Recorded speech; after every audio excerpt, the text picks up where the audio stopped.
Hello everyone, I am Brandon Ordoñez from ECE41 and today I will be performing our experiment number 1 for our robotics laboratory, which is entitled DC Motor Control with Computer and Microcontroller Interfacing.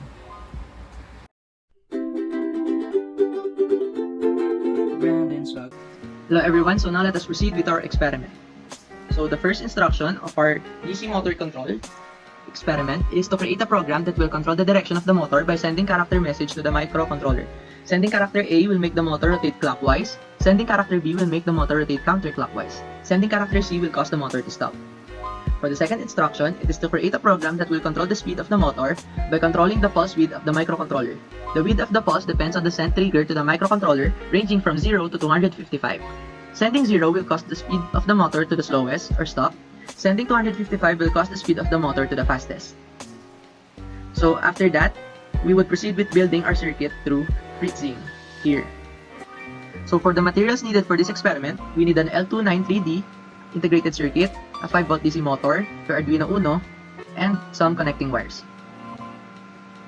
Additionally, I have used 2 LEDs and 220 ohms resistor in order to determine the direction of the DC motor when it is ongoing through the program. So ideally, the red LED would light up when the DC motor is rotating at a clockwise direction, while the blue LED would light up when the DC motor is rotating at a counterclockwise direction.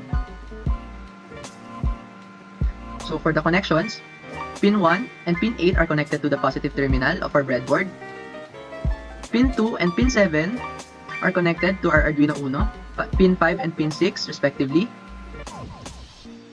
Pin 3 and pin 6 of our integrated circuit is connected to the DC motor, while pin 4 and pin 5 are connected to the ground terminal of our breadboard.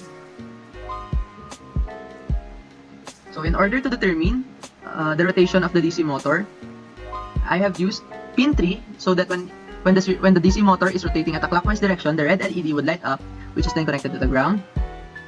On the other hand, pin 6 is used for the integrated circuit in order to determine that when the DC motor is rotating at a counterclockwise direction, the blue LED would light up. There, it is connected to the ground. Lastly, for our circuit assembly, the 5V terminal of our Arduino Uno is connected to the positive terminal, while the ground terminal of our Arduino Uno is connected to the ground. So now that we are done with our circuit schematic, here, we would proceed with our programming part. The programming part would be performed using Arduino IDE. There.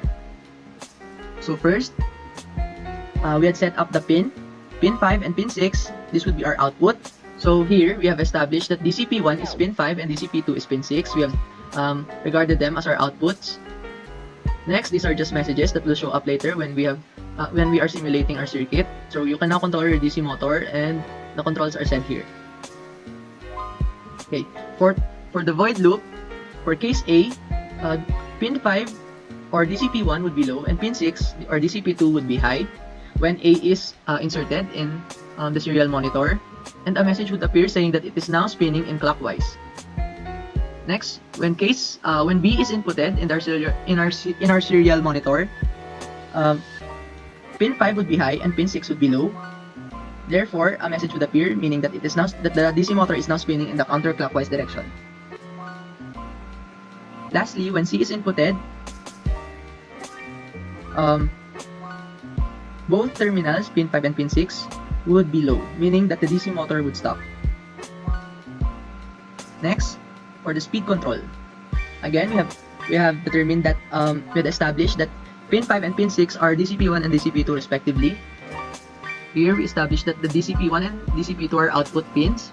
Then a message would appear. You can now change the speed of your DC motor. And it says that we should enter numbers ranging from 0 to 255. Now, for the void loop, or our main code, this just says that if speed is greater than 0, then the speed would appear here. So, whenever that we change the speed, or we change the number inputted in the serial monitor, the speed of the DC motor would also change. Next, here, this is just a message that would appear whenever you input a integer or a value, meaning that the speed you have inserted is this value. There. So So now, after that we're done with programming, let us now build our circuit. Hello everyone, so now we would be building our circuit based on our freezing schematic as shown earlier here. So now let us begin.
So now that we are done building our circuit, let us connect our Arduino to our personal computer.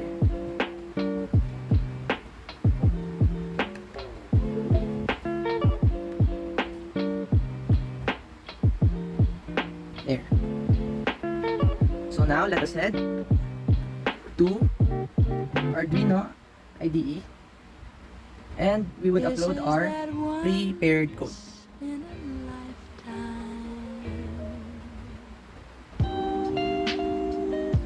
So now that it shows that it's done uploading, let us go ahead to our serial monitor. So there, a message would appear. It says that you can now control your DC motor. Insert A for clockwise rotation, B for counterclockwise rotation, and C for stop motor. So let us try to input A.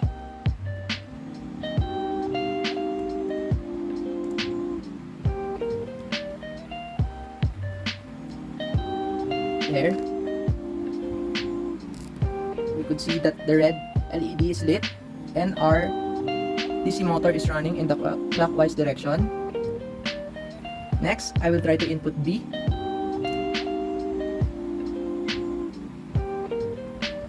There. I will try to input C. The motor stopped. Again, let's try B. The motor is running in the counterclockwise direction. Next, A. And C. From our serial monitor, we'll be able to see the messages that would appear whenever we have inputted a letter. So there, when A is entered, it is now spinning in clockwise. B, it is now spinning in counterclockwise. C, the DC motor stopped. B, it is now spinning in counterclockwise. A, it is now spinning in clockwise. And C, the DC motor stopped. Now that we are done with the first part of our experiment, let us now move to our next part, DC motor speed control. So we would enter our serial monitor. First we upload the Arduino file, the program to our Arduino Uno. So now that it says it's done uploading, we go ahead to our serial monitor. There. It says now that you can now change the speed of your DC motor. Enter numbers from 0 to 255. So now, let us head to our circuit.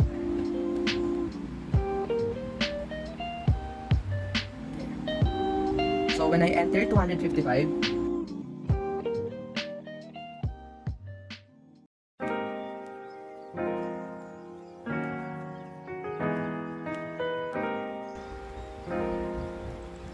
so now when I enter 255, next I will try to enter 250. Next, I will try to enter 200.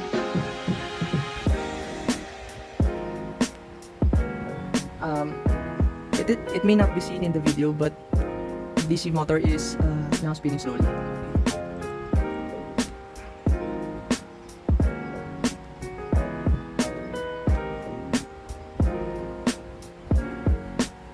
Next, I will try to input 180. Next, 170. Next, 160. Next, 150. Next, 140.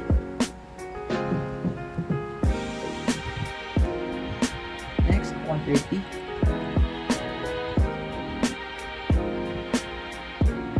Next, 120.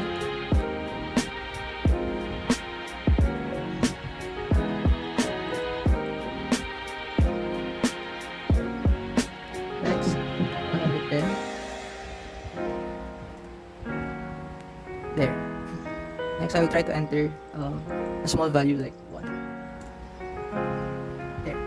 As we can see that as we decrease the value inserted in our serial monitor, the light emitted by the LED also decreases in power. So now again, let us try 255.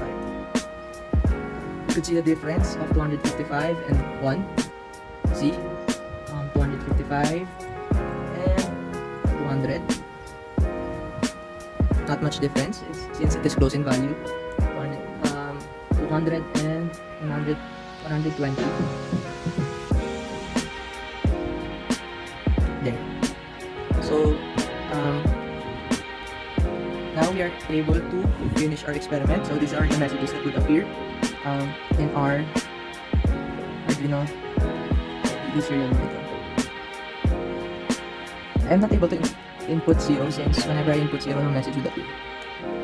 So the lowest value that we can give our DC motor is 1, which is its current state now.